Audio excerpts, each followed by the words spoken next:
Boa tarde, internacionalistas. 13ª aula da disciplina de instituições internacionais. É a nossa penúltima aula. Nós estamos na unidade 4, regimes de organizações regionais. Hoje temos a ilustre presença da professora doutora Camila Santos Andrade, que tratará acerca de regimes e ou organizações regionais na África. Na semana que vem, então, nosso último encontro, trataremos a respeito de regimes e organizações no continente asiático. Perfeito? Então, apresentando a professora Camila Santos Andrade, ela é doutora em Ciência Política pela Universidade Federal do Rio Grande do Sul, um doutorado sanduíche na Universidade Nacional de Rosário, na Argentina. Pós-graduando em Estudos Afro-Latino-Americanos e Caribenhos pelo Conselho Latino-Americano de Ciências Sociais, é mestre em Relações Internacionais pela Universidade Federal de Santa Catarina, com pesquisa de campo na Suíça e em Ruanda. É especialista em gerenciamento de projetos pelo SENAC, Santa Catarina, e analista das relações internacionais pela Unijorge, Bahia. A professora Camila desenvolve pesquisas sobre o processo de reconstrução do Estado de Ruanda pós-conflito, história da África, política internacional africana, feminismos negros e cooperação internacional descentralizada. Camila, agradeço demais por ter aceitado o convite, fico muito feliz de contar com a sua presença nessa disciplina de instituições internacionais e compartilhar seus conhecimentos sobre este assunto que lhe é muito caro. Eu gostaria que, então, comentasse inicialmente sobre os seus projetos com os alunos, até para inspirar posturas, atitudes semelhantes, né, em termos de relações internacionais. E duas perguntas, como não poderia deixar de fazê-las. A primeira é como que você avalia a projeção do continente africano nesse século XXI? A projeção do continente africano nesse século XXI. E a segunda pergunta, não poderia deixar de fazê-la, como que entende a atuação da China no continente africano? Como que a China tem se posicionado em relação à maior parte dos países africanos? Camila, seja bem-vinda, com a palavra, estou aqui ficando mudo e te ouvindo muito bem.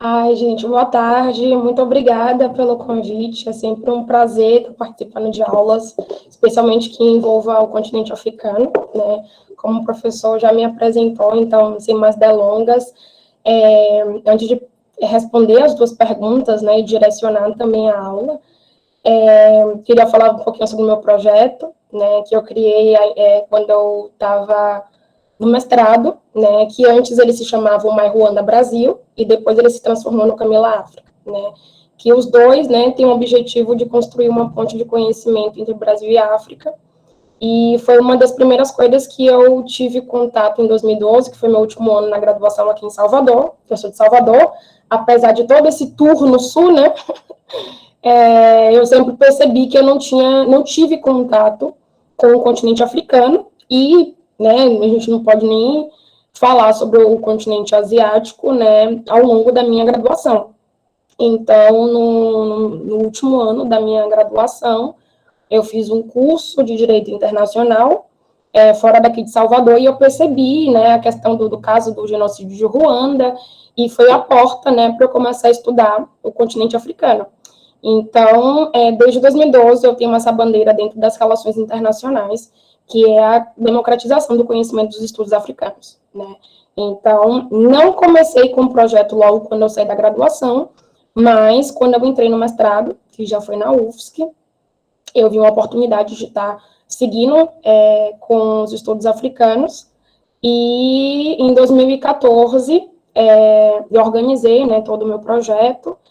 Em 2015, eu fui para Ruanda, né, em novembro, e foi muito incrível, porque às vezes não é tão incentivada a pesquisa de campo nas relações internacionais. Às vezes também não é passada ao aluno como fazer pesquisa de campo, né? E em 2015 eu decidi ir para lá, foi muito bacana, porque quando a gente tem um recorte temático, quando a gente tem contato com as referências, a gente também se pergunta, tá, e contemporaneamente, como é que a gente pensa a África atualmente, né? Então, para mim, também foi importante, e aqui estar nessa aula justamente por isso, a gente tratar de África contemporânea, que às vezes quando a gente fala sobre África, a gente sempre tem que associar a África a estereótipos, né? Conflito, fome, pobreza. Às vezes tem muitos recortes que são vistos dentro da área de segurança e defesa, que é uma área que particularmente não é a minha área, porque eu sempre tento olhar a África por outras perspectivas também. Claro que segurança e defesa é fundamental, né? A gente está falando de relações internacionais que se iniciou para entender, né, guerra, como buscar a paz e etc. Né? Então, isso é o hardcore das relações internacionais. Mas eu também entendo, até contemporaneamente, que existe muito além para a gente observar, né, nas dinâmicas societárias, políticas, culturais, especialmente também no continente africano, quando a gente caracteriza como 54 países reconhecidos, mas dentro da União Africana são 55 países, né, que existe a questão do Saara Ocidental, que ainda, né, é reconhecido por alguns e não é reconhecido por outros estados, né, que é a questão da disputa territorial entre Marrocos e o Saara Ocidental. Mas, desde 1982, se eu não me engano, o Saara Ocidental faz parte da Organização da Unidade Africana, que a gente vai falar mais sobre isso. Então, para mim, eu tenho essa bandeira política de estar trazendo os estudos africanos dentro das relações internacionais, e eu acredito que oficialmente eu comecei depois que eu criei o My Ruanda, que ano passado se transformou no Camila África, justamente para abranger mais das temáticas que não sejam apenas Ruanda, né, que é um país, quem não conhece, quem não assistiu ao Hotel Ruanda, mas é um país ali da África Central, que vai ser um país importante para todas as dinâmicas, né, seja de questão de disputas políticas, de próprio fluxo de ajuda, né, internacional e etc., né, até para o desenrolar contemporaneamente dentro da instituição da União Africana que a gente vai ver aqui, né. Então, mais ou menos isso é o meu projeto, e eu acho muito bacana que, com a questão das redes sociais também, há uma pluralidade seja de diretórios acadêmicos, centros acadêmicos, projetos, seja sociais, para estar apoiando alunos, né, dentro da graduação ou de pós-graduação também. Então, é incrível também como essa questão tecnológica, o avanço tecnológico também tem servido para estar passando informação e conhecimento também, né? Então, não seria diferente nas relações internacionais, né? Então, eu adentrei mais no Instagram porque eu tinha um blog antes, mas justamente para estar dialogando com público em geral, mas também especificamente das relações internacionais, seja da graduação ou da pós-graduação, né? E falando mais especificamente do tema de hoje, eu acho muito bacana falar sobre a União Africana, porque a gente vê, se vocês, por exemplo, acompanham algumas revistas internacionais, como The Economist, Time e etc., vocês vão perceber que sempre tem umas capas emblemáticas, né?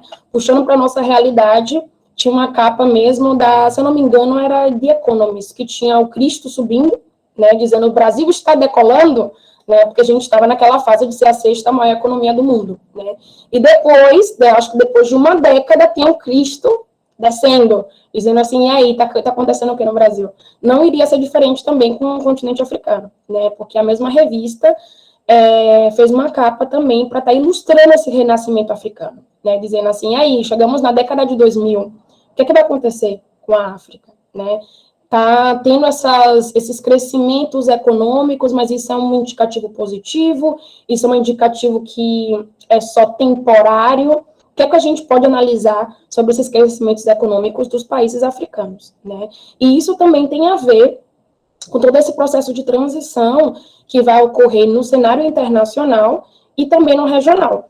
Quando a gente fala de teoria das relações internacionais, por exemplo, as teorias clássicas, a gente vai ver que algumas pregam essa divisão entre o doméstico e o internacional, algumas prezam pela primazia do internacional do que o doméstico, outras vão dizer, não, o doméstico é mais importante do que o internacional, mas quando a gente analisa essas dinâmicas, seja aqui na América Latina ou na África, vocês vão perceber que há essa confluência, né, entre o doméstico e o internacional.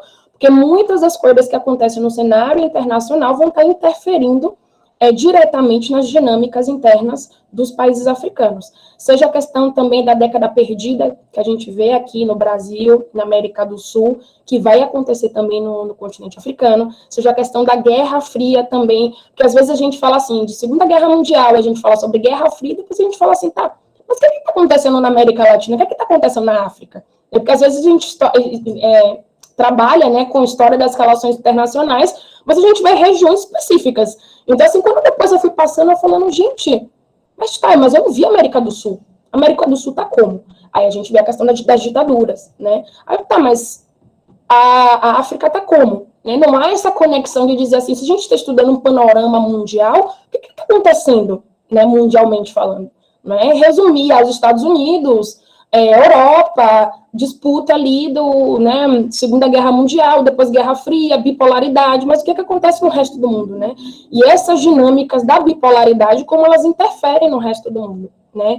Então, assim, a gente falando de década de 2000, de 80, 90, isso também vai estar, pelo menos é a minha perspectiva como internacionalista, é que a gente não pode estar analisando as dinâmicas internas sem estar também posicionando essas dinâmicas externas no contexto externo, né? Para saber, tá, o que estava acontecendo não só na região, mas também no contexto internacional. Porque isso, querendo ou não, especialmente a África, que é um continente que sofre bastante interferência extracontinental, não tem como a gente dizer assim, não, as dinâmicas ali regionais, quando eu falo regionais, a gente está falando continentais, né, de uma política internacional africana, ela não é feita apenas pelos países da região, né? A gente tem que perceber que existem polos de poder fora do continente africano que vão estar interferindo nessas dinâmicas, né? Não só entre países africanos, mas internamente desses países,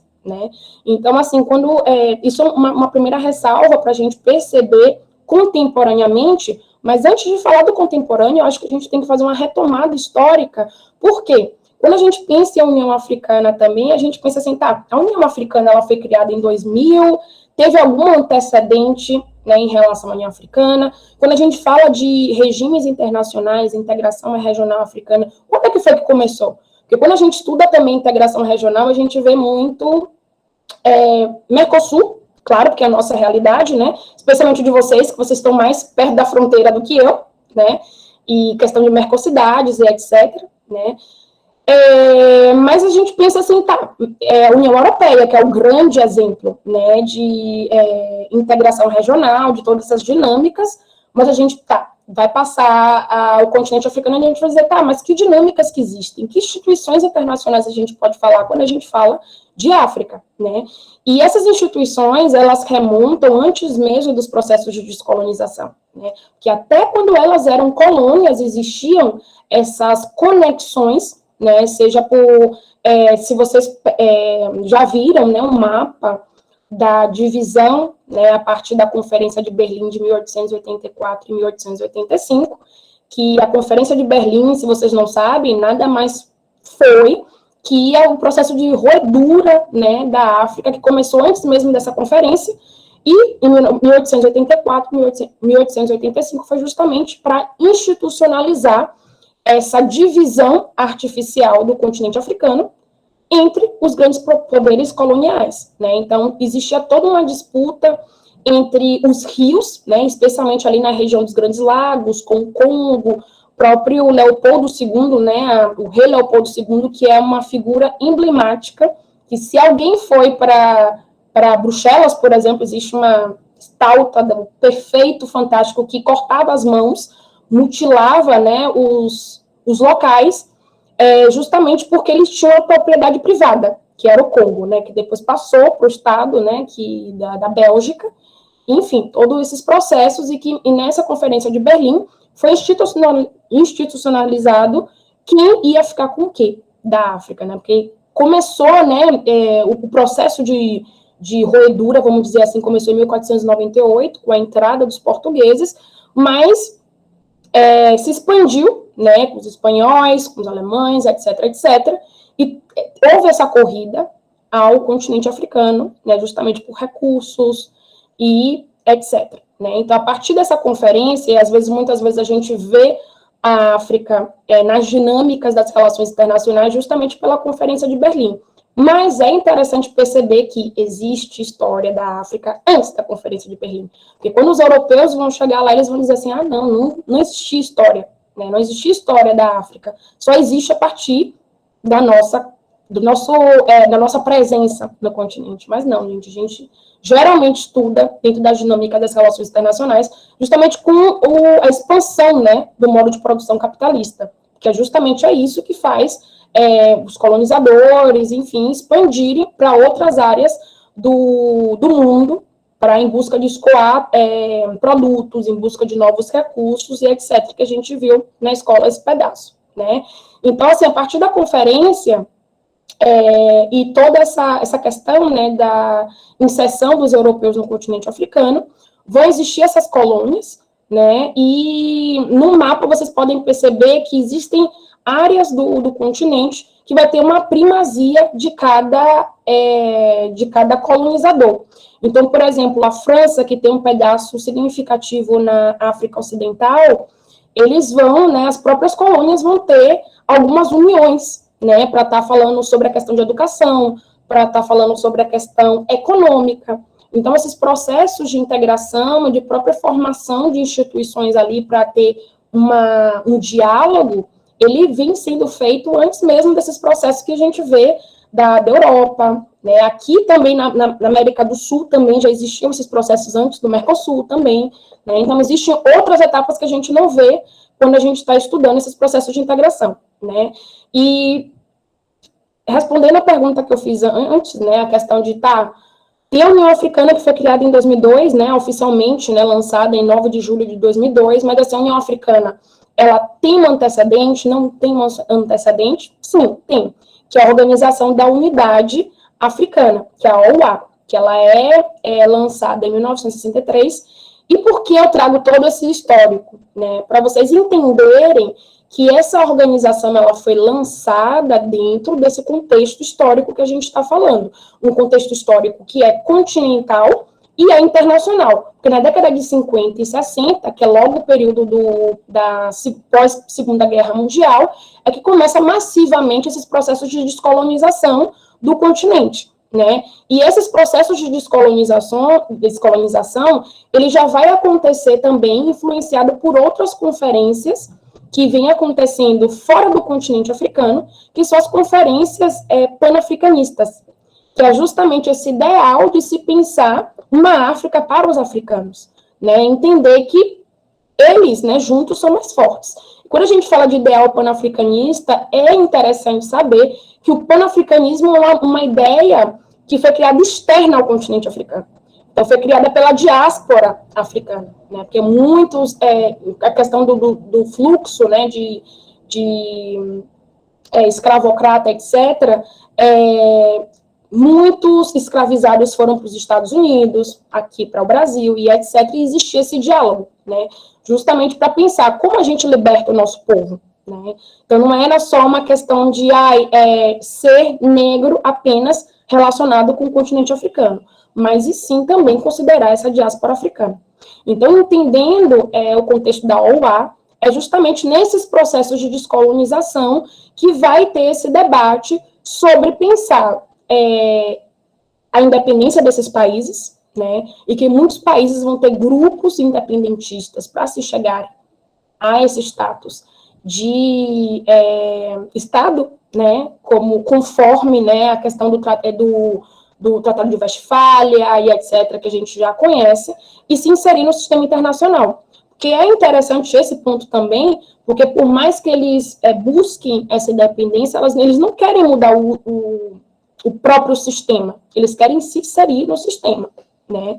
Então, na década de 50 e 60, a década de 60 vai chamar década de ouro, que vai ter a grande parte dos países africanos vão se independizar nesse período. E é importante a gente lembrar que essa independência, ela não vai ser política, econômica, social, etc. Ela vai ser uma independência política. Por que dizer isso? Porque, claro, um exemplo emblemático, a França, que sai complicada da Segunda Guerra Mundial e tem que enfrentar a Argélia, que é um dos movimentos que vai ser de independência que vai ser mais sangrentos. E vai ser uma bandeira de reconhecimento para outros países africanos, né? Para eles lutarem pelo processo de independência. Então, assim, a partir da independência da Argélia, que outros países também vão conseguir a sua independência. Mas essa independência, ela vai ser política, porque existe ainda uma dependência econômica, uma dependência social. Vocês notem que o processo de colonização no continente africano, ele foi mais curto, considerando aqui com a América Latina, mas ele foi mais violento, que entrou, assim, nas estruturas mesmo, na questão de educação, a questão sanitária, dentre outros aspectos. Então, por exemplo, tiveram alguns países africanos que alguns colonizadores falaram assim, vocês querem independência? Tudo bem, mas eu vou tirar também toda a estrutura de vocês. Então, tiraram maquinário, tiraram pessoas, né, capital humano qualificado, né? Então, como você reconstruir ou começar um país se você não tem nem pessoas qualificadas para estar conformando, né, uma maquinaria burocrática dentro de um país, né? Então, isso também teve o apoio de outros países, assim, especialmente ali da África Ocidental, para fazer todo esse processo de conformação estatal entre os países africanos. E nesse, né, contexto que vão lançar a questão da Organização da Unidade Africana, que tem esse objetivo de estar dando apoio a outros países a buscarem sua independência. A questão que é muito emblemática também, que em 1948 é institucionalizado o regime do apartheid na África do Sul, né? Então, assim, todos os países ali do continente africano, alguns países africanos, eles vão se posicionar contrários a esse regime, porque é um regime de minoria branca, né? Então, um dos ideais da OUA é justamente estar combatendo, né, regimes de apartheid, de minoria branca. Então, assim, a África do Sul não fazia parte da OUA, só vai fazer parte em 1994, né, que ontem foi o dia do Nelson Mandela, né? Então, vocês veem como é emblemático também o posicionamento político dessa organização, sem contar que os países africanos, eles eram países jovens. Então, como ter mais voz em fóruns, por exemplo, como as Nações Unidas, né? Então, assim, eram mecanismos também de fazer conexões com outros países, com os próprios países, ou seja, de conformar, né, as ideias, os ideais, estratégias, interesses, para, quando eles se projetarem internacionalmente, eles terem uma ideia que sejam alinhada, né? Porque é mais fácil você juntar vários países pequenos ou que não tenha tanta margem de manobra no cenário internacional para se posicionarem num fórum internacional, do que um apenas falar e outro ter divergência, né? Como aqui também na América do Sul a gente vê alguns, não só na América do Sul, mas eu acho que no Sul global, né, contemporaneamente, a gente vê alguns arranjos que fazem também esse tipo de prática para ter mais margem de barganha nesses fóruns internacionais, né? Então, assim, é importante a gente ver fazer essa retomada histórica para entender o contexto da OUA, porque justamente a criação, né, em 1963 e todo esse desenvolvimento com a questão da Guerra Fria, com a questão da década perdida e com a própria a queda do Muro de Berlim, né, e o fim da União Soviética, como isso vai acarretar no continente africano. Né, porque quando a gente vê o período da Guerra Fria, a gente vai perceber que a África vai ser uma zona de influência dos dois polos de poder, que eram os Estados Unidos e a União Soviética. Então, quando você tem um continente sendo zona de poder, você também tem uma margem de manobra, uma margem política para estar barganhando com os dois. Né? Então, tinha alguns países que tendiam a ser socialistas, tinha alguns países que tendiam claramente a ter o apoio dos Estados Unidos, e tinha uns que ficavam ali, no meio termo. Então, assim, o que era satisfatório para eles escolhiam um lado ou um outro, né?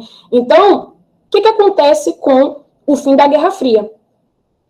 A África vai parar de ser essa zona de influência e vai existir um vácuo de poder nesses países.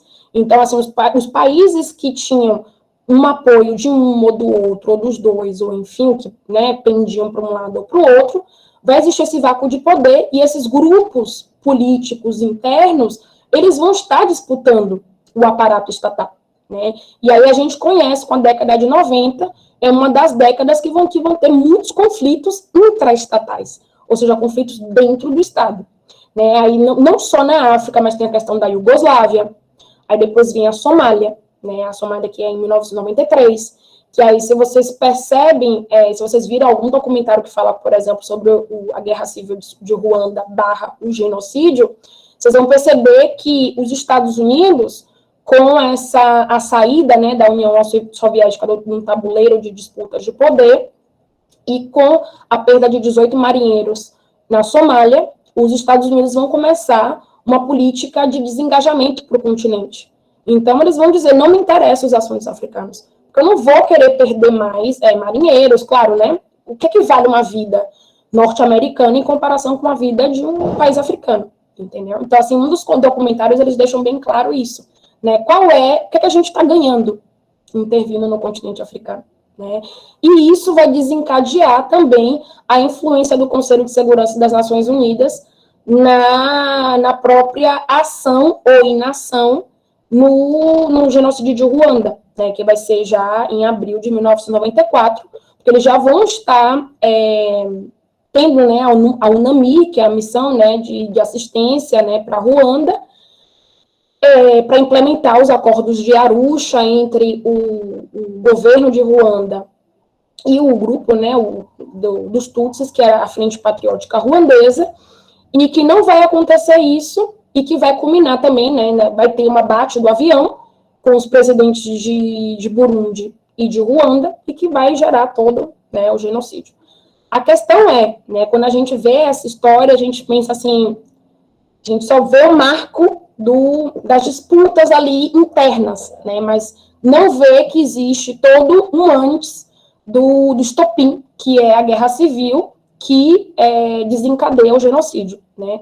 Mas a questão, por exemplo, de Ruanda, quando a gente vai estudar, a gente pensa assim, não, é só um ódio étnico e tribal, né? Como muita gente relaciona as disputas intraestatais na África. Mas aí, quando vocês começam a estudar a questão do processo de descolonização, o processo de conformação do Estado, vocês percebem que tem países que têm 30 anos de independência, 40 anos de independência. E aí, se a gente compara com os países europeus, olha que diferença histórica, né? Então, assim, países que são recentes, que são jovens, ainda estão passando por esse processo de conformação estatal, mas tudo é conflito tribal, é conflito étnico, né? Eles não sabem de nada, né? Mas se fosse um outro país, que fosse na Europa, em outro continente, seria aceitável, né? Como a questão dos refugiados, por exemplo. Quando são refugiados brancos da Europa, eles não têm o status de refugiados, né? Porque eles são intelectuais, a gente sabe de onde eles vieram,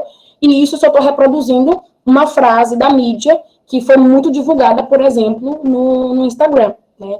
Para vocês perceberem essa distinção, né, do status de refugiado. Né? Então, acontece também com a questão da conformação do Estado africano, que é uma invenção, né, importada, né, da Europa, e que foi só colocada ali, né, com diferentes administrações, dependendo de cada colonizador, mas que, querendo ou não, existe toda uma questão cultural, uma questão societária, entender também que foram fronteiras artificiais, né, e que essas fronteiras juntou grupos étnicos que eram rivais, né, não foram considerados cultura, língua, nada nesse processo, né. E aí, com esses processos de descolonização, e dentro do seio, né, dessa busca por uma institucionalização do panafricanismo, né, porque a OUA é esse marco institucional do panafricanismo, vão ter também algumas questões em relação também a esses processos de integração, né? Porque existem duas vias, né? Duas perspectivas de uma integração que fosse máxima, ou seja, vamos pensar em uma união continental africana, que não existe diferenças de fronteiras, né? Temos um ideal, vamos seguir com esse ideal, que seria o grupo Casablanca, né, que foram países específicos que tiveram esse posicionamento de estar buscando essa integração máxima, né, com esses ideais do panafricanismo, e tinha um outro grupo, que era o grupo Monróvia, que também foram de outros países que pensavam, não, vamos considerar essas fronteiras artificiais, elas já foram feitas, né, não dá para fazer toda essa modificação agora, e prezar também pela soberania de cada país, né? E no final o que aconteceu foi mais por essa linha de Monróvia, porque a Organização da Unidade Africana preza pela soberania dos países, tem todos esses interesses em comum, mas seguem também com foi um dos ideais da organização seguir com essas fronteiras, né? Porque senão seria muito complicado também para lidar com todos esses processos. E ainda assim, é por isso que ainda existem muitos conflitos internos no continente africano. Por exemplo, existe a Nigéria, que eu não sei se vocês leram algum dos livros da Chimamanda, mas a Chimamanda vai estar descrevendo a guerra da Biafra. Existem outras áreas, por exemplo, que alguns pedaços que tiveram um processo que foi de colonização britânica, outro que foi de colonização francesa, e juntar esses dois territórios para formar um país, né? Então, essas regiões ainda estão, né, em conflito de estar se conformando como um Estado, né, com uma língua, ou com um objetivo, ou com uma identidade nacional também, que foi uma das dificuldades também desses processos de descolonização do continente africano, né? Como considerar uma identidade nacional, né, de cada país, sendo que esses países, eles têm fronteiras artificiais, né? Então, foi toda uma questão de pensar, né, não sei se vocês conhecem, mas, assim, Wallerstein tem 2 bíblias que falam sobre a história, né, do continente africano, que é muito interessante o livro. Eu não sei se tem versão em português, mas eu acho que só tem em inglês, mas, assim, ele passa todos os processos de integração antes mesmo da OUA, então mostra todas essas disputas, né, todas essas questões de, tipo assim, como pensar em uma unidade nacional, sendo que a gente tem essas fronteiras artificiais. E que aí, no próprio processo dele de estudar, né, a história da África, ele vai perceber que existe 2 elementos, que é a questão do herói nacional, né, e do partido único. Então, são 2 tendências que os países adotam, né? E aí que é interessante, por exemplo, vocês verem num caso contemporâneo, que é o caso de Ruanda, né? Porque vocês vão ver um herói nacional, que é Paul Kagame, que é o presidente de Ruanda, que já tem há 20 anos é o presidente de Ruanda, 20 e tantos anos, né? E tem a questão do partido, né? Que por mais que eles tenham alguns partidos, querendo ou não, o partido que ele tem uma maioria é o partido que é relacionado com o braço militar deles, que era a Frente Patriótica Ruandesa, né? Então, são elementos que são interessantes, que vão fazer parte desse processo também de institucionalização do panafricanismo. E aí, a gente passando para a contemporaneidade, a gente passa por essa década de 90, né, que vai ser uma década sangrenta, que vai estourar esses conflitos na Somália, principalmente em Ruanda. E aí eu falo tanto em Ruanda não por ser a minha especialidade, mas para ser um ponto de estopim, não só no continente africano, mas internacionalmente, porque vai mudar também todo o posicionamento das Nações Unidas em relação às missões de paz, né? Porque eles vão pensar na questão de responsabilidade de proteger, né? Porque a gente tem a Convenção para Proteção e Repressão contra o Crime de Genocídio, e que não foi acionada a tempo, porque justamente eles não queriam caracterizar o que acontecia em Ruanda como genocídio, porque eles seriam obrigados a agir. Então, era conflito étnico, tribal, talvez poderia ser genocídio, mas assim, depois de muito tempo que foi considerado atos, crimes de genocídio, né? Então, Ruanda interferiu na crise, já que já existia, né, no Conselho de Segurança das Nações Unidas, de pensar essas missões de paz, né, como também está chamando a responsabilidade para a Organização da Unidade Africana, que não teve uma participação também efetiva na questão de Ruanda, né? Então, assim, como compartilhar também a responsabilidade se tratando do continente africano, né? Que aí vai estar se relacionando com a arquitetura de paz e segurança, dentro, né, do escopo da Organização da Unidade Africana, né?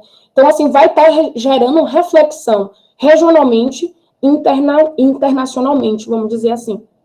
E isso também, Ruanda vai estar contribuindo para a reforma da OA, né? Porque vai chegar um momento que eles vão dizer assim, ok, a gente já se descolonizou, claro que ainda tinha alguns, né? Tipo Namíbia, que vai ser em 94, também na década de 90, África do Sul também, que vai, né, abolir o apartheid. Então, assim, na década de 90 ainda vão ter processos ali, né, de conformação estatal, mas eles vão dizer, ok, a gente chegou nesse ponto agora. Será que a OA ainda tem esses objetivos que a gente traçou na década de 60? Né? Será que a gente não tem que fazer uma reforma institucional para a gente adequar essa organização também para a nossa realidade? Né? Que aí, na década de 90, já vão começar esses debates para ter essa reformulação que vai gerar a criação da União Africana, né, que vai ser lançada em 2002. Então, é interessante perceber isso justamente porque tem todo esse contexto histórico, né, e que muitas vezes a gente só, não, a União Africana é só de 2002, e não, né, a União Africana tem todo contextos políticos, sociais, econômicos, disputas políticas dentro do continente e extracontinental, que vão influenciar dentro da União Africana, né? Então, assim, a União Africana entra nesse panorama, e aí a gente tem também o presidente Gaddafi como uma figura emblemática para esses processos, né, de integração, de estar se colocando como interlocutor de ter uma integração africana, né? Por mais que alguns países da África do Norte sejam mais considerados, né, do Oriente Médio, né, que uma invenção colonial, do que fazendo parte da África, né? Que às vezes a gente fala assim, porque eu nunca vi África na escola. Tá, mas Egito não é África, né? Líbia não é África, Tunísia não é África, né? Ou então tem aquelas divisões que hoje em dia a gente já não usa mais, né? A questão de África negra e África branca. E sim, né, a divisão África do Norte e África subsaariana, ou África austral, por exemplo, né? Então, são elementos que vão influenciar nesse processo de integração que vai estar acontecendo na década de 2000, né? E além desses processos, aí eu vou retomar a minha fala, né, inicial, que vai acontecer também toda essa movimentação de crescimento econômico, né, de retomada também de se falar de um novo panafricanismo, né, de estar falando assim, nossa, a gente tem que olhar para o nosso continente, a gente tem que pensar na África para os africanos e pelos africanos, pensar em soluções africanas para os nossos problemas, né, e não aceitar tanto o que vem de fora, né, a questão de ajuda e etc. Tanto que tem alguns livros que são interessantes, que querendo ou não ainda estão em inglês, que vão falar dessa questão de ajuda humanitária, né, ou ajuda externa, que fala assim, não dê ajuda para o continente africano. Por que dar ajuda para o continente africano? Né? Claro que tem algumas questões que são reparação histórica, a gente não está falando sobre isso, de, tipo assim, tem, por exemplo, a Namíbia, que vem lutando contra o governo alemão para ter uma reparação histórica, né, que teve o genocídio, né, dos povos originários do continente africano, ou da Namíbia, desculpa, eles retomaram alguns itens de figuras, né, do processo de independência, sem contar que Namíbia também teve a influência da África do Sul, quando a África do Sul também estava comandada pela minoria branca, né. Então, quando a gente fala da questão de ajuda externa, é justamente ter esse fluxo financeiro, mas sem estudar para onde, para quê e de que forma utilizar esse fluxo financeiro, né? Então, é interessante perceber de que forma a gente pensar em soluções, estratégias para sanar certos tipos de questões que são, né, da realidade africana. Tanto que a própria cooperação Sul-Sul, ela vai ganhar um destaque também, né, nessas dinâmicas da década de 2000, 2010, né, com os governos de esquerda, né, que a gente vai falar sobre a Onda Rosa, justamente com essa perspectiva de pensar, olha, a gente tem aqui do Sul Global, a gente tem realidades que são parecidas, até pelo nosso histórico, né, a nossa história de colonização, a nossa questão de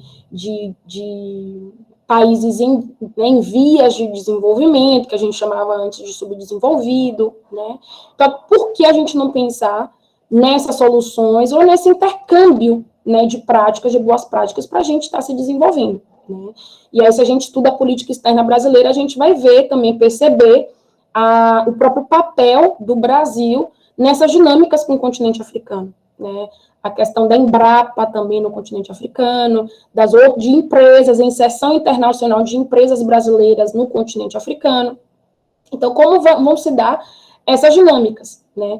E vai estar também, dentro, né, desse âmbito de cooperação Sul-Sul, também na União Africana, vai estar acontecendo essas dinâmicas, né? E toda a questão de órgãos institucionais que existem em outros processos de integração também existia na União Africana.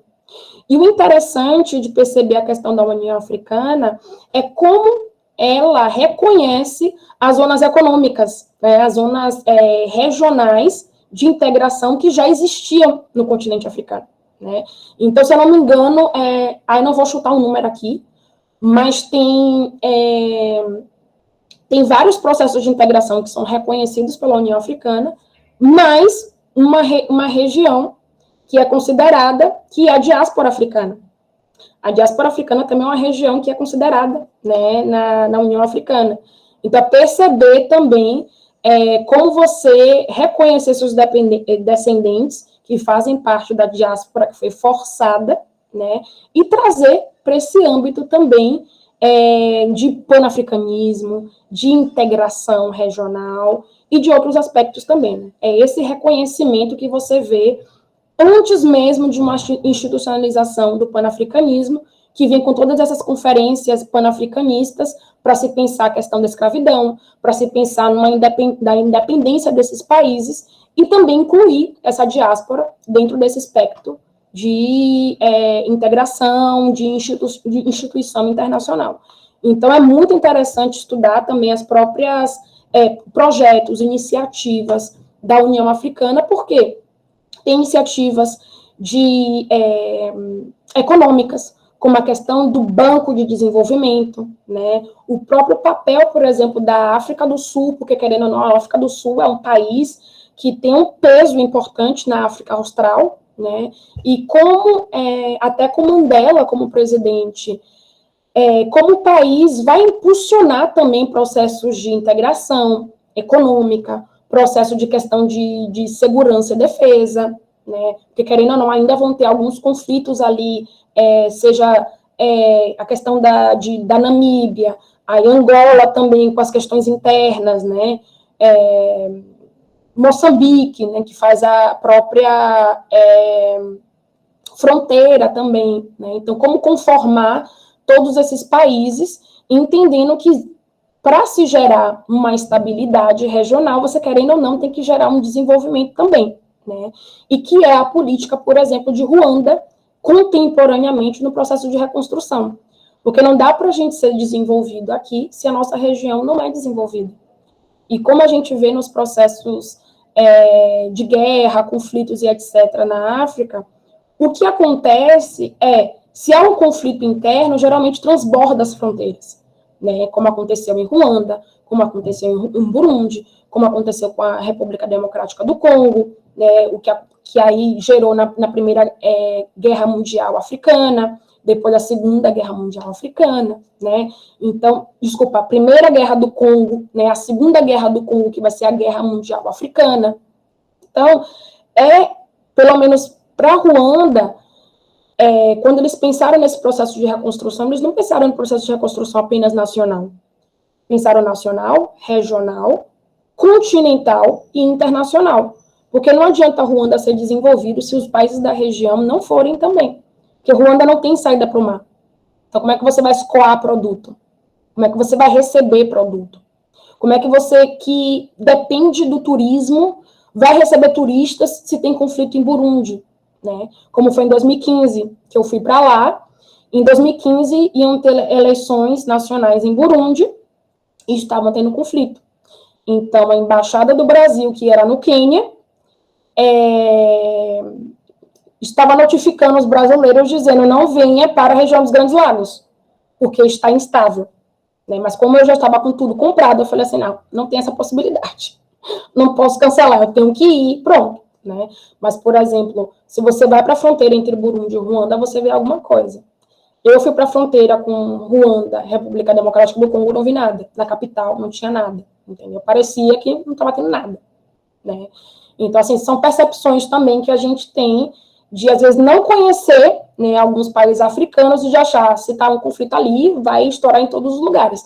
Mas, claro, cada país é um país. Né? E Ruanda é um país muito sui generis, é muito atípico ali na região dos Grandes Lagos, até porque Ruanda é a menina dos olhos das organizações internacionais, né, OCDE, Banco Mundial e etc., por justamente eles consideraram que é um processo de reconstrução que deu certo, né?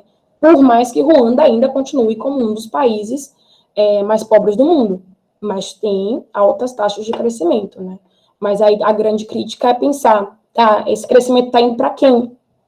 Né? Porque ainda tem muita população, grande parte da população recebe quantos dólares por dia, né? Então, quem tem acesso à educação também, quem tem acesso a todos os itens básicos, né? Então, e aí falamos sobre Ruanda, porque eu estou trazendo Ruanda também, porque contemporaneamente, a gente falando de 2015, 2018, Ruanda vem fazendo a propaganda de inserção internacional também, né? Ruanda é um país pequeno, né? 12 mil e não sei quantos quilômetros quadrados, participou como presidente, né? Paul Kagame foi presidente da União Africana em 2018, e também antes dele ser presidente, aliás, quando ele foi presidente, ele fez um relatório, né, para entender como a gente pode reformar a União Africana, né? Reformar para ser também sustentável. Por quê? Porque a União Africana recebe muitos fluxos financeiros ainda fora do continente. Né? A gente está pensando de uma instituição, né, continental africana, só que os membros não contribuíam ou contribuíam de uma forma que ainda ficavam pendentes partes financeiras que eram cobertas por presenças extracontinentais, né, que a gente já sabe, Europa, Estados Unidos e etc. Né? Então, ele fez todo um relatório, né, acho que o relatório se chama Relatório Kagame, pensando numa institucionalidade da organização. Né? E dentro disso, a gente vê também o protagonismo da União Africana, em termos da própria pandemia do Covid. Né? Então, como o CDC, né, que é o Centro de Controle de Doenças, da própria instituição, atuou em estar dando direcionamento aos países africanos, né? E aí vocês perceberem que quando o Covid estourou, as notícias que tinham, não, porque o continente africano vai ser uma devastação. A pior zona que vai ser lá. E aí, se vocês vão para o site da Organização Mundial da Saúde, que tem todos aqueles relatórios, né, por região, né, tanto que tá dividido, o Mediterrâneo, né, porque não pega a parte da África do Norte, não entra na África, eles colocam para o Mediterrâneo, né, vai ver que a África tá uma região, assim, considerada como um dos menores índices, né, de morte, da questão de contágio, né, e tanto que saiu algumas reportagens perguntando, assim, por quê? Por que o continente africano está tendo tantas respostas positivas e nós, por exemplo, brasileiros, que a gente era pioneiro em vacina, né, uns países referências, mais de 600 mil mortes, 670 e tantas mil mortes, né? Então, é interessante ver também como a União Africana tem um papel na questão da integração, né, que agora, 2021, foi criada uma das zonas maiores de área de livre comércio, né, uma das maiores, né, que nunca sei falar esse nome, que é enorme, né, que é a Zona de Livre Comércio Africana, depois eu coloco a sigla aqui, que é muito interessante, porque Paul Kagame também, mais uma vez, conseguiu 40 e tantas assinaturas em Kigali, a capital de Ruanda. e todo mundo criticando o homem, dizendo assim, não, vocês não vão conseguir. É uma coisa muito ambiciosa, audaciosa, mas ele conseguiu, e até hoje tá a questão, né, porque você tem esse processo, né, de assinatura, ratificação, né, e todo esse processo de direito internacional que é feito, né, se você tem um tratado para ele ser institucionalizado domesticamente, né, então, essa zona de livre comércio africana está dentro da União Africana, né? Então, assim, a União Africana, quando a gente vai estudar, né, e aqui eu estou mais uma parte histórica do que uma parte mais institucional, burocrática, etc., porque eu acho que talvez não seria esse o objetivo, porque eu acho que vocês podem olhar no site e ver quais são os órgãos, quais são os projetos. Eu acho que, assim, é interessante vocês entenderem um contexto anterior à União Africana e como ela se insere atualmente, porque isso vai dar força a todo o discurso de renascimento africano, a todo o discurso de não só integração, mas de panafricanismo, que vem trazendo esses países continentalmente, mas também de projeção internacional, né? Então, eu acho que isso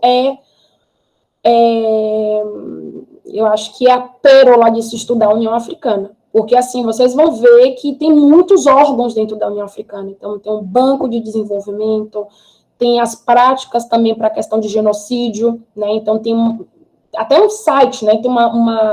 Tem como é que se diz? Esqueci a palavra agora.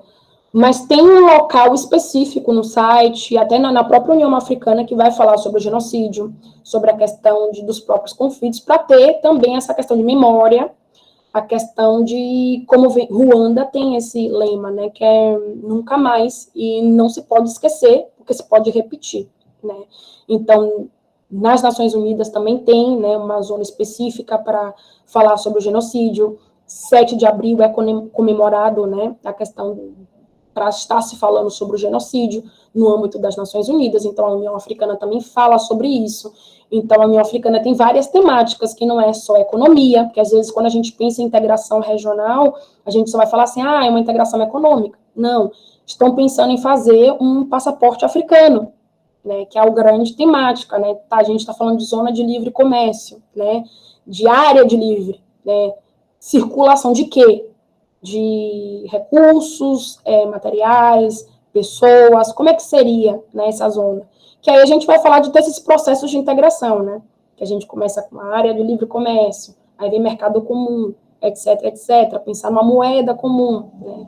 Então, assim, uma das discussões atuais é pensar também nesse passaporte africano, né?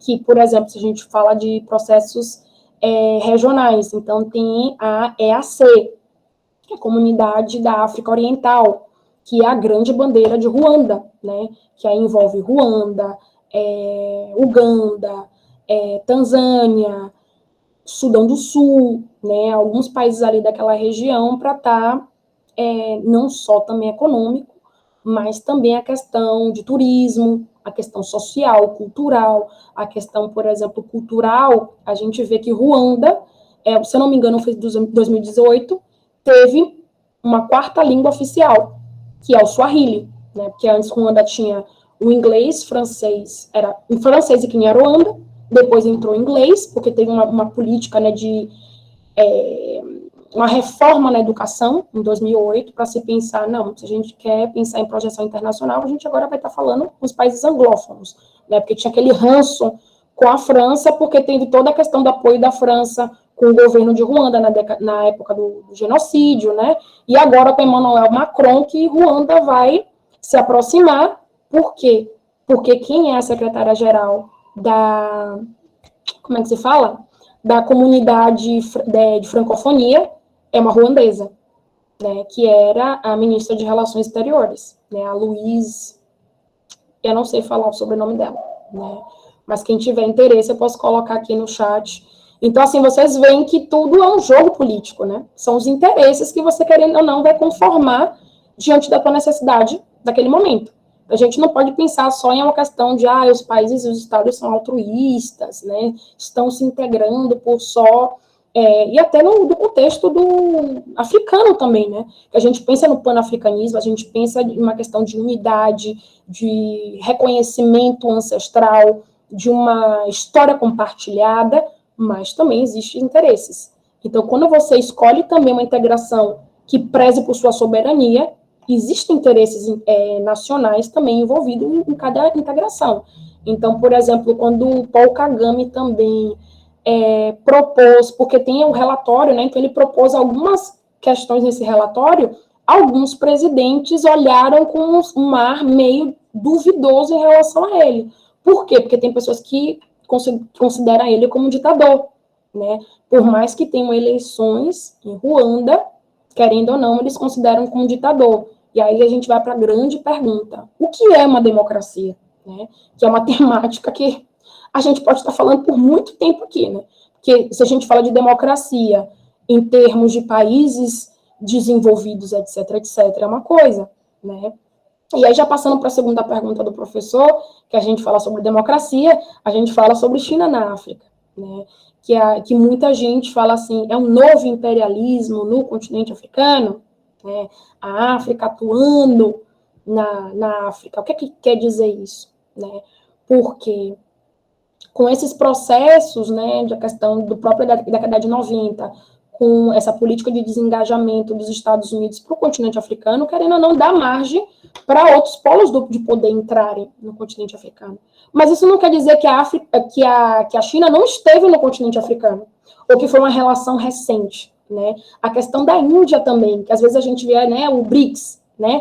Ai, não, Índia, China, Rússia, Brasil, etc., já existia a presença da Índia na China, no continente africano, né? Até por esses processos de movimento, né, dos não alinhados, todo esse processo de sul global, né? Mas claro que vai ganhar um destaque maior na década de 2000 e 2010, porque a gente vai falar de uma predominância em termos de cooperação internacional.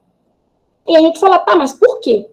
Né? Porque, querendo ou não, o nosso digníssimo Estados Unidos, quando eles prestam uma ajuda ou uma questão de assistência, cooperação internacional, existem condições, requisitos para essas ajudas, entendeu? Então, não é dizer assim, meu país é rico, então eu vou dar dinheiro para esses pobres coitados para se desenvolverem. Não. Geralmente, como a gente falou, interesses. Claro que eu tenho alguns interesses que estão entre linhas, não vai estar assim divulgado, né? Mas geralmente existem concessões que esses países africanos têm que fazer. E uma dessas concessões justamente está relacionado com essa bandeira de democracia, o que muitos países africanos não se encaixam, né? Então a questão de direitos humanos, democracia, toda uma ideia do discurso dos Estados Unidos que às vezes os regimes, né, desses países não se encaixam. E não é do interesse deles se encaixarem, né? E aí, em contrapartida, vem a China, que já é mais objetiva, né? De tipo assim, olha, você está precisando construir uma estrada? Tudo bem. A gente constrói tua estrada, mas eu vou trazer o meu pessoal, né? Vai ser a mão de obra minha, tá? A gente constrói, eu não quero saber dos seus assuntos domésticos. Não quero. E é sobre isso. Então, aí vocês vão perceber. É melhor fazer, tá? Mas, assim, países que têm ditaduras, etc., etc., vão tender a fazer cooperação com alguém que quer influenciar domesticamente, né? O Estado, etc., etc., ou alguém que vai ser prático, entendeu? Não quero saber qual é a sua conformação de direitos humanos, etc., etc., né? Agir ou não. Então, outros países tenderam a ir nesse fluxo de estar aceitando cooperação com a China justamente por isso, né? De não ser do interesse deles terem uma influência tão direta dos Estados Unidos, né? E nisso também teve um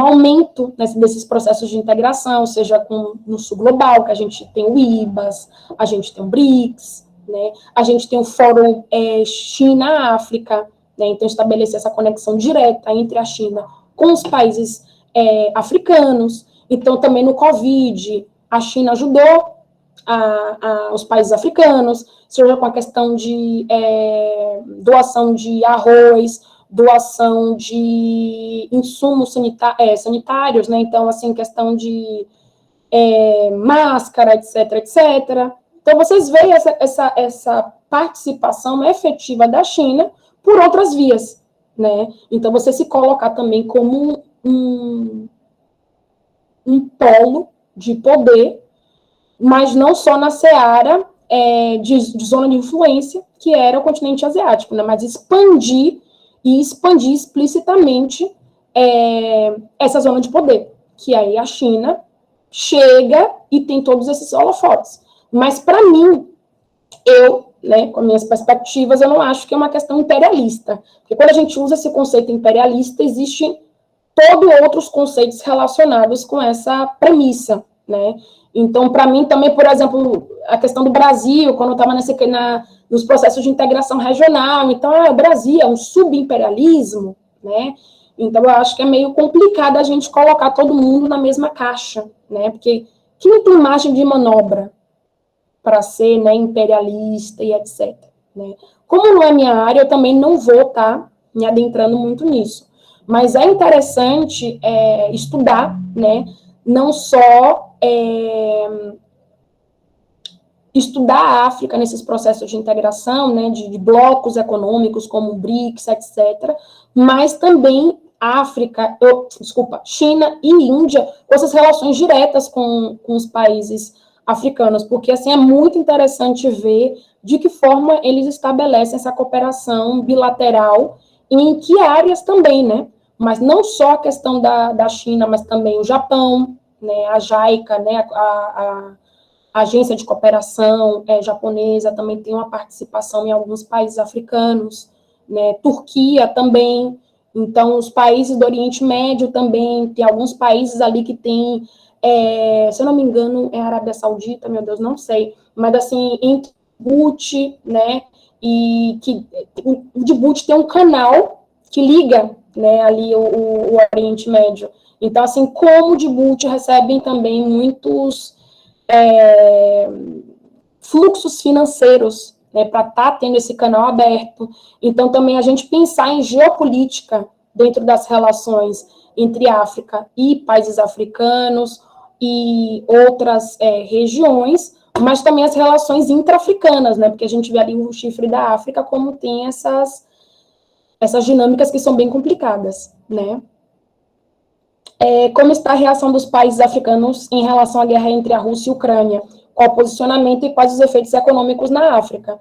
Bem, é interessante, porque eu estava até vendo uma reportagem recente que fala, né, que o próprio representante, né, da União Africana, deixa eu até ler aqui, ó, presidente senegalês vai a Moscou e a Kiev em nome da União Africana, né?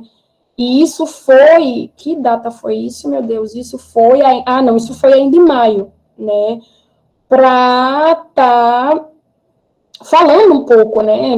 Se posicionando, mas assim, primeiro que tem 2 pontos que vai influenciar, né, na União Africana, por exemplo, dentro dessa dinâmica do conflito entre Rússia e Ucrânia, né, que é a questão, do tratamento dos refugiados, né, porque os refugiados não, mas assim, pessoas refugiados, né, mas assim, as pessoas que moravam na Ucrânia, descendentes africanos, que tentavam fugir do país, chegavam na fronteira da Polônia e diziam assim, não, dá a volta e sai pelo outro lado, sai por outro país, aqui você não entra, né. Teve alguns vídeos que divulgaram uma questão do trem, né, dos próprios ucranianos militares deixarem passarem alguns e outros ficavam, né. E aí saiu uma nota da União Africana repudiando esse tipo de comportamento, né, e priorizando, dizendo assim, não, olha como você está tratando os nossos nacionais, né, então assim, não dá, né. Então esse foi um ponto. O segundo ponto foi em relação que o presidente da Ucrânia estava oferecendo dinheiro e nacionalidade para os africanos, para eles irem lutar na causa ucraniana, né? Mas sem considerar nenhuma, assim, nada, entendeu? E também a União Africana se posicionou contrário a isso, né? Porque, assim, é o quê? Tipo, não, vamos pegar qualquer pessoa ali para nossa causa, né? Assim, não tem nada a ver, mas, assim, a gente está precisando de gente, né? E como a gente sempre usou o continente africano para qualquer coisa, então vamos pegar, né, e colocar nessa guerra que não tem nada a ver com eles. Mas tudo bem, entendeu?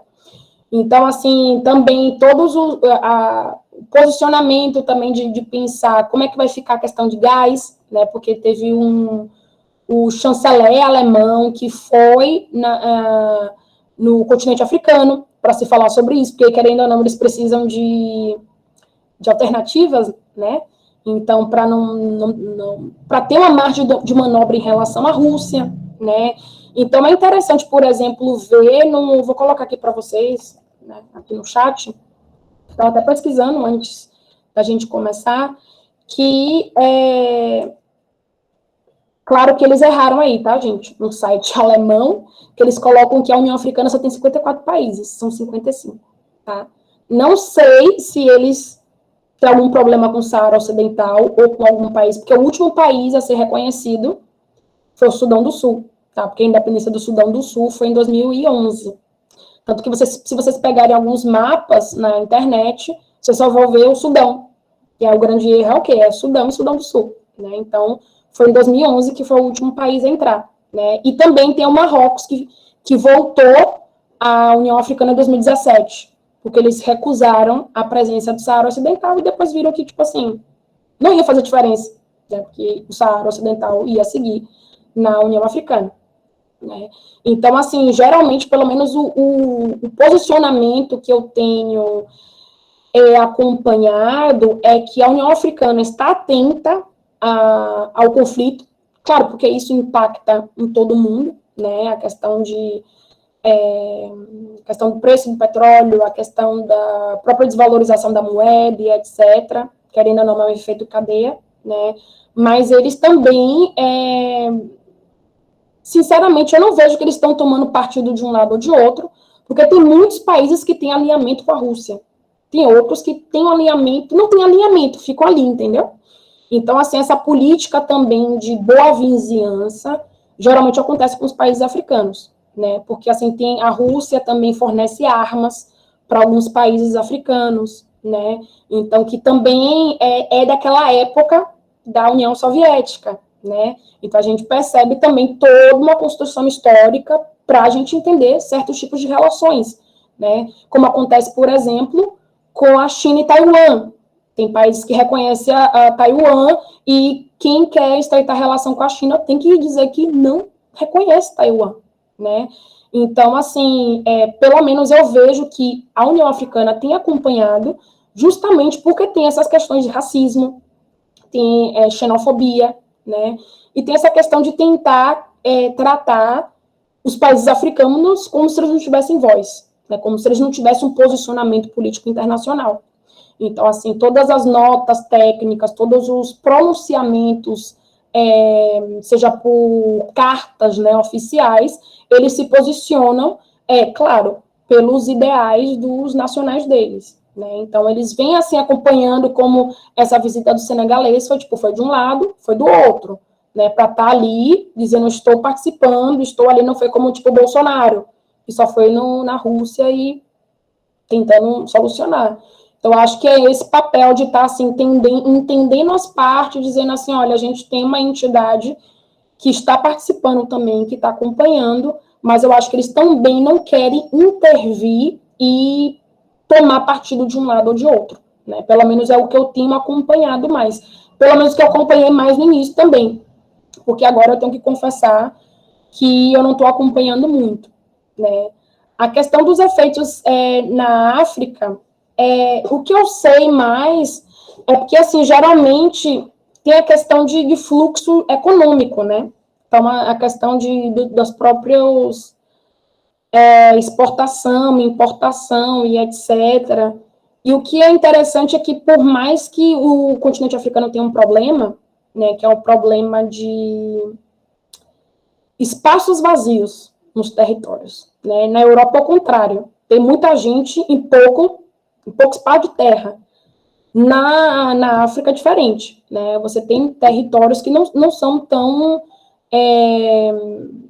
majoritariamente ocupados, né? Por exemplo, Ruanda. Ruanda é um país pequeno que tem 12 milhões de habitantes, né? Então tem muita gente ali. Então a gente vê que tem territórios pequenos que tem uma concentração de pessoas e outros territórios que estão assim, né? 100 pessoas, né? Tem áreas muito vastas, né? Então, tanto que eu até relaciono com essa área de livre integração e etc., que está relacionado também com esses processos de tentar melhorar a questão de transporte, serviço, né? Essa integração transfronteiriça, vamos dizer assim, né? Que às vezes peca bastante, e que a gente não só vê nos países africanos, mas, por exemplo, aqui no Brasil. Se a gente fala de integração nacional, gente, é um show de horror. Porque, assim, se vocês perceberem a passagem, eu estava olhando a passagem de Salvador, Porto Alegre, estava dando R$ 1.500. A gente está falando de Brasil, né? Passagem doméstica. Se vocês olharem, tem um site que vai mostrar todos os aviões, né? Os fluxos aeroportuários no mundo. Aí vocês vão ver que há uma concentração entre o sul, sudeste e um pedaço do nordeste, tudo no litoral, e você adentra o país, não tem, muito pouco, entendeu? Então, essas questões de integração nacional, questão de integração regional, elas são muito importantes, né? Você ter uma estrutura, uma ligação, né? Questão de estradas, questão de comunicação, a questão de próprio cultura mesmo, de ter esse fluxo de cultura entre um país e outro. Quando a gente fala, por exemplo, de Brasil e Argentina, tem questões que, assim, que é o sul que está mais perto da Argentina, que a gente sabe mais quais são os cantores, né? Claro que a cultura gaúcha, né, ali da região, tem toda uma questão histórica, né? Mas que às vezes não chega, por exemplo, aqui do lado, no Nordeste, etc., não chega, né? Então acontece também no continente africano. A gente pensar que quando a gente fala, né, em África, a gente não vai falar num continente homogêneo, né? A gente não vai falar de 54 países que são com a mesma cultura, com a mesma sociedade, com as mesmas línguas, que dá para colocar todo mundo no mesmo saco. A mesma coisa quando a gente fala de uma identidade latino-americana, uma identidade da América do Sul. A gente tem traços que são compartilhados, que a gente se identifica, especialmente quando a gente está fora, no exterior, que a gente fala, nossa, sangue latino. A gente tem aquela conexão, mas a gente percebe que, né, a gente cruza a fronteira, a gente já vê as diferenças, né? Em pequenos detalhes. Então, acontece também no continente africano.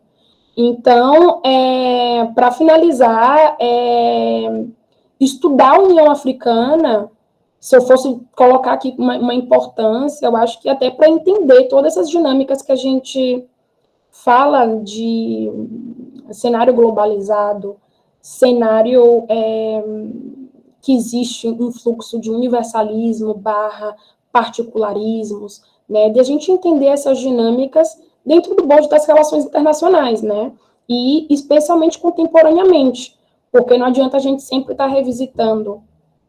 Claro, é importante a história, né, para não acontecer o que a gente está vendo que está acontecendo no Brasil, né, e outros lugares também, né, mas é a questão de a gente perceber como é que são configuradas algumas conexões, interconexões, que envolvem tanto uma dinâmica doméstica, regional, continental e internacional. A gente só vai mudando o nível de análise.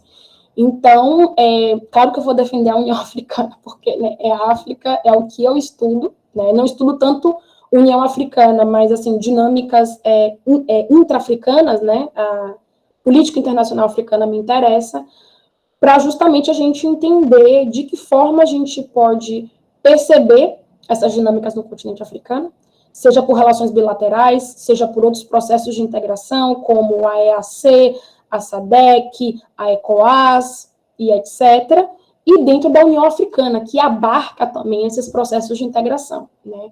Então, é uma instituição que é muito rica para entender toda essa conformação de temáticas diversas, né, e de priorizar também, que tem essa agenda, né, é uma agenda que acho que é para 2050, que eles falam, né, a África para os africanos, pelos africanos, né, entender que eles têm capacidade como qualquer continente de estar pensando nos seus ideais, nas suas agendas, nos seus problemas e pensar em soluções locais também, né? Então, a minha tentativa aqui de trazer um pouco da União Africana foi situar, né, essa questão histórica, essa questão de dinâmicas internacionais / regionais.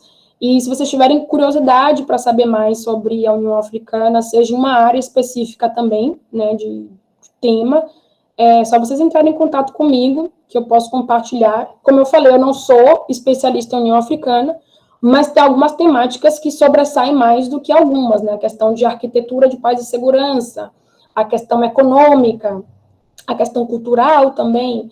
Então, eu posso dar alguma sugestão, assim, de leitura. Mas eu agradeço a vocês estarem escutando, né? E quem tiver alguma dúvida, pode perguntar. Nossa, professora Camila, eu adorei a sua fala, dá para notar a sua paixão pelo tema, pelo estudo, e isso é muito cativante. Confesso que é isso que nos instiga a procurar a estudar mais, a conhecer mais sobre diversos assuntos da nossa área, né, que é uma área assim que é apaixonante. Alunos, algum questionamento, alguma pergunta? Professora Camila, eu só pediria para depois compartilhar o seu canal, o seu blog, com os alunos. A Helena tem uma pergunta. Helena, por favor. Tá. Oi, tudo bem? Eu queria fazer um comentário, assim, uma pergunta. Eu fico um pouco curiosa em relação à União Africana por estudar Mercosul e Direito Internacional Latino-Americano.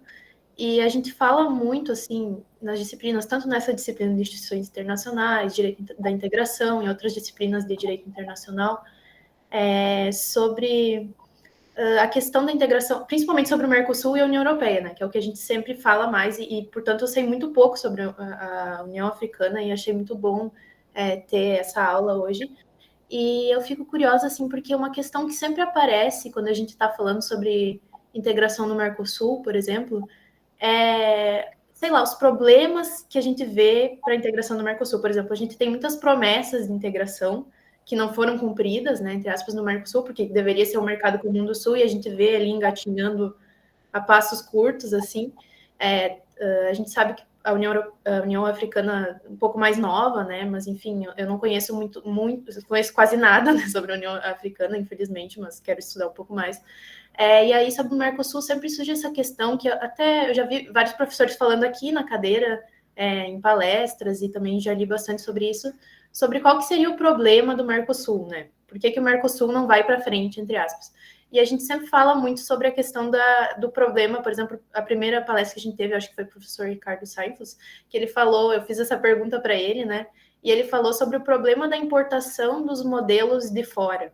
O problema de tentar colocar o modelo da União Europeia dentro do Mercosul. E eu queria ver tua opinião sobre isso com relação à União Africana, assim, se tu vê isso como um problema, assim, que adentra essa instituição, assim, essa tentativa de colocar o modelo da União Europeia dentro da África, ou tu acha que talvez não seja isso, não seja essa uma questão? E a gente vê muitas palpites, assim, sobre por que o Mercosul não consegue ter uma integração como a União Europeia, que seria a ideal, né? Que a gente coloca às vezes como ideal, a gente sabe que não é ideal, que tem diferenças culturais e tudo mais. E aí muitos professores, autores falam sobre a questão das diferenças culturais, que tu também comentou que existem muito na África, né? A América do Sul e a África são continentes enormes, né? Diferente da União Europeia, e também a questão de que existe como pode ser, uma identificação maior entre o continente europeu, que talvez não exista aqui no Mercosul. E eu queria ver um pouco qual a tua opinião sobre isso, como isso se relaciona com a União Africana. Olha, uma ótima pergunta, e eu acho que você até acabou respondendo a algum desses aspectos, né? porque, apesar de eu não ser especialista em União Africana, eu vou dar mais a minha percepção, assim, em termos gerais, né, estudando mais, assim, história da África, etc., eu acho que a grande questão da União Africana, primeiro que tem o que você falou, né, essa questão desse desejo de se chegar, quando a gente usa a União Europeia como modelo máximo, né, de tipo assim, se a integração é esse, a gente tem que seguir dessa forma, eu acho que é um grande erro de vários processos de integração, né. Mas eu acho que contemporaneamente a gente tem percebido esse tipo de questão, que são realidades totalmente diferentes, que passaram por processos de conformações de Estado, etc., totalmente diferente, tanto que tem um livro de Chile, né, que vai falar, né, de formação de Estado, etc., etc., né, que muita gente quer usar algumas teorias do norte para aplicar em processos que não são diferentes, né. Outra questão que quando você falou, o que eu lembro muito, né, e que aí vem o Brasil, vem a questão também do nosso processo de integração aqui, e eu vejo no de lá, é a questão de alguém bancar o processo de integração.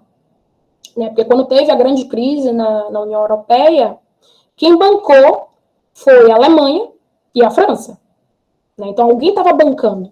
Então, assim, se tinha alguém, né, tipo a Grécia, a Espanha, alguns processos que estavam ali, né, em declínio das suas economias, alguém estava bancando isso. E o que eu vejo aqui, até na década áurea, né, dos processos de integração, que o Mercosul, claro que começou na década de 80, né, antes da década de 80, mas vamos dizer, né, teve maior movimentação do 80 para 90, que a gente vê que, querendo ou não, o Brasil se colocava muito estrategicamente na região, não só na região, mas internacionalmente, no sul global e tal, mas na hora de bancar, o Brasil não bancava. Então, assim, o Brasil queria ter essa projeção regional, mas na hora de dizer assim, não, se der alguma complicação aqui, eu vou bancar, entendeu? Ou unir, de fato, Brasil e Argentina, porque, querendo ou não, são pesos econômicos, políticos, etc., mas tinha esse recuo, entendeu? Então, era uma das grandes críticas na época em relação ao Brasil, né? E aí eu vejo também, passando para a União Africana, a gente vê alguns presidentes que foram emblemáticos, seja Gaddafi, agora Kagame, né? Alguns presidentes que são emblemáticos para estar puxando essa movimentação dentro da União Africana, mas, querendo ou não, a gente está falando de 55 países, né? Então, a figura emblemática, ela tem que ser muito emblemática, né? Para conseguir, sei lá, tipo, você está no seu país, você conseguir influenciar 54 países nesses processos, né? Ou então, ter grandes poderes por detrás. Porque, por exemplo, Ruanda é um pequeno país, como eu falei, mas, querendo ou não, tem grandes associações. Então, hoje em dia está alinhado com a França, né? Sempre esteve alinhado com os Estados Unidos, né? Então, assim, querendo ou não, ele tem aquela margem de manobra, por mais que critique muito o Ocidente, né? Quando pisa no calo dele, já corta logo, entendeu?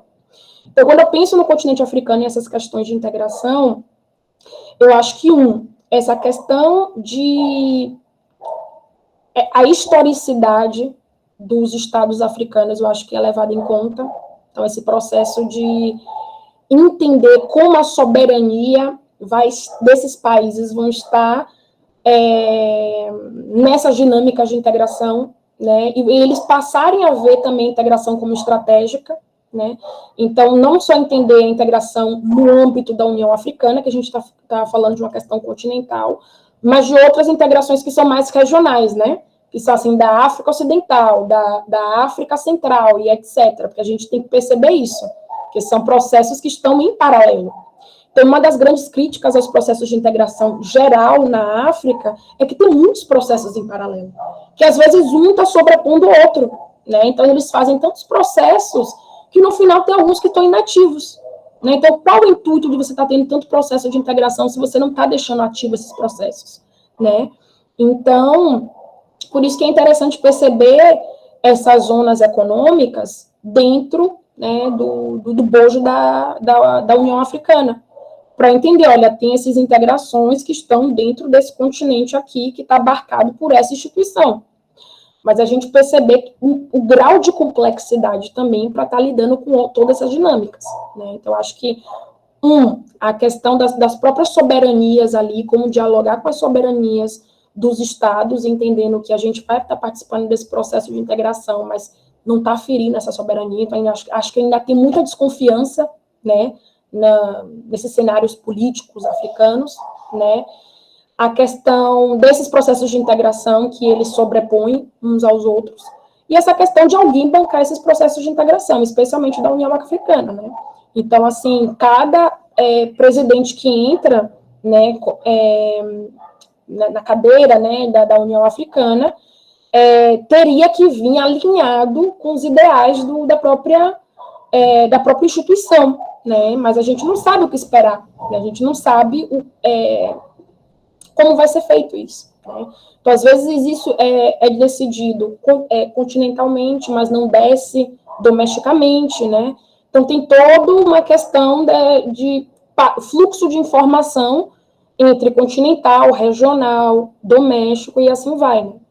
Então, acho que depende muito da década que a gente olha, né? Qual período histórico, mas, assim, eu estou fazendo minha análise, assim, 2002 para agora, né? Vendo quais pessoas, quais figuras que entraram nesses processos, mas, assim, de perceber e colocar as fichas nesses processos locais, né? Entender que aí também a gente vai para o viés cultural, né? A gente perceber a força que a gente tem de projeção continental e internacional. Porque se a gente não acredita no nosso processo de integração, quem é que vai acreditar, entendeu? Que é o que acontece também com o Mercosul, que teve todo um descrédito com o governo Bolsonaro, com outros governos, todas as instabilidades em outros governos, não tem alguém para bancar o processo de integração, não anda, né? Eu acho que no continente africano, querendo ou não, por mais que sejam histórias diferentes, processos políticos diferentes, tem algumas coisas que se repetem, né? Mas daria uma análise interessante, daria um artigo interessante fazer essa comparação. Com certeza. Helena, foi respondido o questionamento da professora Camila? Está satisfeita? Maravilha. Obrigado, Helena. Obrigado, Camila. Mais algum questionamento, pessoal? Mais alguma pergunta? Não? Camila, considerações finais, por gentileza. Olha, eu acho que eu fiz as considerações finais, né? Porque senão eu vou estar vendendo muita bandeira da União Africana e dos estudos africanos, né? Então, assim, mas eu acho que é isso.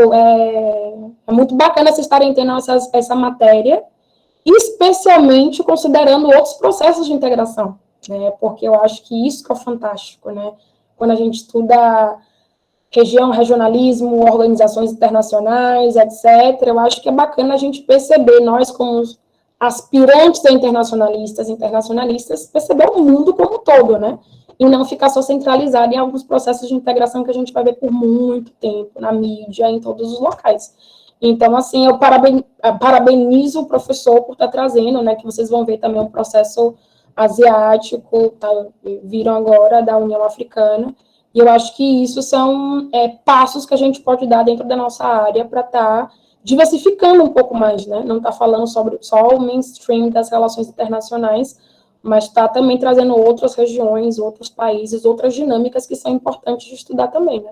Então, agradeço mais uma vez pelo convite e estou à disposição, gente. Qualquer coisa, estou por aqui. Maravilha, Camila. Obrigado pela simpatia, pelo notório conhecimento acerca da África. Conto contigo numa outra cadeira, numa outra disciplina, ou numa palestra também. Fiquei bem feliz. Pessoal, obrigado mais uma vez. Semana que vem, então, a gente conclui essa disciplina de instituições internacionais. Eu acho que galgamos um excelente nível nesta disciplina. Semana que vem a gente faz umas considerações finais, toda uma avaliação sobre a disciplina. Vocês vão ter um tempo bastante amplo também para concluir as atividades nessa disciplina. Pessoal, obrigado novamente. Vou encerrar aqui a gravação. Novamente, obrigado, professora Camila. Uma boa semana para todos vocês. Até uma próxima, então. Tchau, tchau. Boa tarde. Tchau.